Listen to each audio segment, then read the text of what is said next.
Bonjour à tous et bienvenue dans ce nouveau journal de la culture. Et d'abord, Jean-Pierre Mariel dans La fleur de l'âge. Toujours à l'affiche, l'acteur de 81 ans s'amuse de la vieillesse. Et puis musique, en compagnie de Mélissa Lavo. Elle nous parlera de son nouvel album « Dying is a Wild Night ». Enfin, l'art du déplacement selon les Yamakasi, les acrobates de rue sont de retour. Et d'abord, donc, bonjour à Mélissa Lavo. Merci beaucoup d'être là. Merci. On va parler donc de ce deuxième album, Dying is a Wild Night. On va voir comment vous êtes passé un peu de la soul à la pop. Vous allez nous raconter un peu tout ça. Mais on va commencer avec du cinéma. Je ne sais pas si vous êtes amatrice. Très grande fan. Très grande fan. Vous avez vu quelque chose récemment J'ai vu Stalker. Ah, pas mal. C'est excellent. Ça vous a plu, ouais? Oui. Vous recommandez? Bon, alors là, on va commencer avec du cinéma français et un grand acteur. Il a commencé sur les planches dans les années 50 aux côtés de Jean-Paul Belmondo, Jean Rochefort ou Annie Girardot. Avec une centaine de films à son actif, Jean-Pierre Mariel est aujourd'hui à l'affiche de La fleur de l'âge, une comédie grinçante sur le temps qui passe. Elvis Presley. Enchanté. Un vieux père encore très facétieux, mais sur le dernier versant de sa vie. Matin, midi et soir. Un fils dont les cheveux blanchissent. Avant les dos, c'est qu'à suivre les instructions. Et au milieu de ces deux-là, qui vont devoir vieillir ensemble, une aide-soignante qui s'apparente à une fée bienveillante. Rexidine. Chlorhexidine. Au centre de ce trio, vous l'avez forcément reconnu, le père, c'est Jean-Pierre Mariel. Pour la première fois de sa carrière, le comédien joue un homme qui perd son autonomie. Mais apparemment, ça ne lui a posé aucun problème. J'ai dit oui. Pourquoi? Parce que ça m'a plu. Pourquoi? Parce que ça m'a plu. Point final. J'étais assistante vétérinaire. Ah ben, ça tombe bien, je suis un cochon. Humour, jeu à la fois explosif et d'une justesse bouleversante, Jean-Pierre Mariel est ici, à son zénith. Mais je rampe, tu veux dire. Ça vient comme ça, hein. On se retrouve sur un plateau, et puis il se passe quelque chose, où tout à coup, il se passe rien. Où tout à coup, on se dit, qu'est-ce que je fous là? Là, ça s'est passé naturellement. En fait, aujourd'hui, Jean-Pierre Mariel n'accepte de tourner que s'il se sent en confiance. Pour ce film, ça tombait bien. Tout le monde avait envie de le chouchouter. Est-ce que je t'ai mal accueilli? Moi, je veux bien que ça parle de la vieillesse, mais je veux bien être vieux. Je veux bien être le vieil enfant comme Mariel. Il joue comme personne ne joue, quoi. Les enfants devraient prendre des cours. C'est quelqu'un qui s'amuse tout le temps. Ne restez pas dans le champ, ne restez pas dans le champ. Jouer à jouer et le montrer. À chacun de ses 100 rôles au ciné, c'est ce qui aura été la marque de fabrique de cet acteur si singulier, aussi fantasque qu'extravagant. Dans cette fleur de l'âge, il est égal à lui-même, magnifique de vérité et de drôlerie. Voilà, on passe à la musique en compagnie de Mélissa Lavo. On va parler donc de Dying is a Wild Night. Ça a marché très fort avec le premier single Postman qui a beaucoup tourné en radio, aussi sur Internet, le clip. Et d'ailleurs, on va commencer en découvrant un autre extrait, tant qu'à faire. Ça s'appelle Pretty Girls.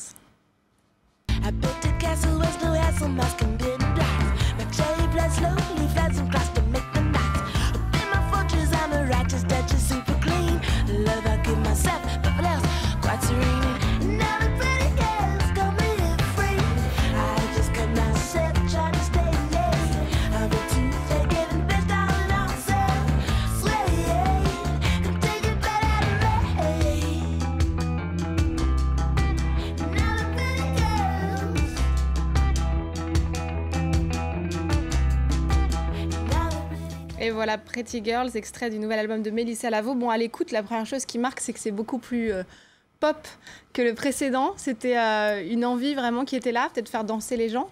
Je pense que c'est une envie de faire danser les gens, mais c'est aussi parce que j'avais plus de moyens à ma disposition. J'étais avec les maîtres de la pop française.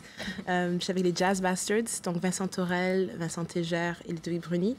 Donc tantôt, il y a Vincent Torel qui travaille avec R au niveau des claviers, Ludovic Bruni qui est guitariste avec pas mal de chanteuses, notamment FM Letty, et Tégère, lui, il est batteur de Ponyhawks, du coup. Et il joue que des grands noms. Et ils avaient entendu mes chansons guitare-batterie, des maquettes que j'avais faites avec ma batteuse Anne Passio. Et ils se sont dit, on peut faire un truc énorme avec ça. Et moi, j'ai reposé les chansons que j'écoutais déjà. Et j'écoute beaucoup de pop, donc ça. Voilà, vous dites d'ailleurs que bien. vous écoutez plus de musique que vous en écrivez, et donc vous êtes influencé par toutes vos écoutes. Alors pour vous resituer un peu, pour les gens qui vous connaîtraient moins bien, vous êtes né à Montréal, vous avez grandi à Ottawa, au Canada, et vous êtes installé en France. Et d'ailleurs, cet album revient, en tout cas dans vos textes, s'il est pop, il est peut-être un peu mélancolique, il revient sur cette période qui n'était pas forcément très simple, l'installation en France. Exactement. En fait, j'appelle ça Dying is a Wild Night parce que c'est une citation d'Emily Dickinson qui parle du changement, en fait. La citation entière, c'est Dying is a Wild Night and a new road. Donc, mourir est une nuit sauvage et une nouvelle rue, une nouvelle voie. Enlever la partie un peu j'ai optimiste. parce que ça fait plus court. C'est quand même un super long titre d'album. Je ne suis pas Fiona Apple. Et je trouvais que c'était très... particulièrement le cas pour moi quand je suis arrivée à Paris. C'était vraiment un changement assez radical de climat culturel. Donc, j'avais des chocs culturels régulièrement. Et en plus des chocs culturels, c'est difficile d'immigrer n'importe où. D'une personne d'immigrer dans un endroit, la paperasse que ça prend, la manière dont les gens nous traitent parce qu'on est étranger. Ici en France, j'ai envie de dire. C'est pas extrêmement facile. Et vous avez quitté votre famille aussi. Vos parents sont d'origine haïtienne. Oui. Et ça aussi, vous en parlez dans l'album. Vous leur faites même un petit clin d'œil avec une chanson en créole. La chanson en créole, en fait, c'est pas moins c'est un clin d'œil parce que c'est en créole, mais c'est plus un clin d'œil à Billie Holiday. C'est une chanson qui s'appelle Pied-Bois, c'est sur le lynchage. Version, ouais. Du coup, c'est une sorte de remixage au niveau des idées de Strange Fruit de Billie Holiday. Mais là, c'est l'arbre qui est en 2013, peut-être dire 2014, qui est l'arbre qui est en 2013, qui a des réflexions sur cette période assez difficile dans l'histoire des États-Unis. Au niveau de la ségrégation et du Ku Klux Klan qui existe encore actuellement. Et pour l'album, moi, je pensais que c'était vraiment quelque chose de... C'était un sort de phénomène de devoir s'adapter à une nouvelle vie. Et c'est pas en une journée qu'on s'adapte. C'est vraiment plein de petites morts ou plein de petites renaissances. Et de renaissances, voilà, il faut plutôt le voir comme ça. Oui. Mais alors justement, quand on mixe un peu donc, les origines haïtiennes qui viennent par vos parents, votre enfance, adolescence au Canada, et puis là en France, est-ce que ça nourrit votre musique ? Je pense que oui. Je pense que je suis nourrie de ce dont j'écoute. Donc là, dans ce cas-là, c'est pas mal de musique scandinave. Et en plus que là, j'ai déménagé en France, je suis à plus grande proximité de la Suède et du Danemark, etc. Et du coup, j'ai eu la chance de voir pas mal d'artistes que j'écoutais avant, que j'arrivais pas à voir en live au Canada. Après ça, il y a une grosse culture de folk, de songwriting au Canada. Et au niveau de la musique haïtienne que moi j'écoutais, c'est beaucoup de pop haïtienne avec mes parents et aussi beaucoup de chanteurs guitare-voix et de chanteuses à texte.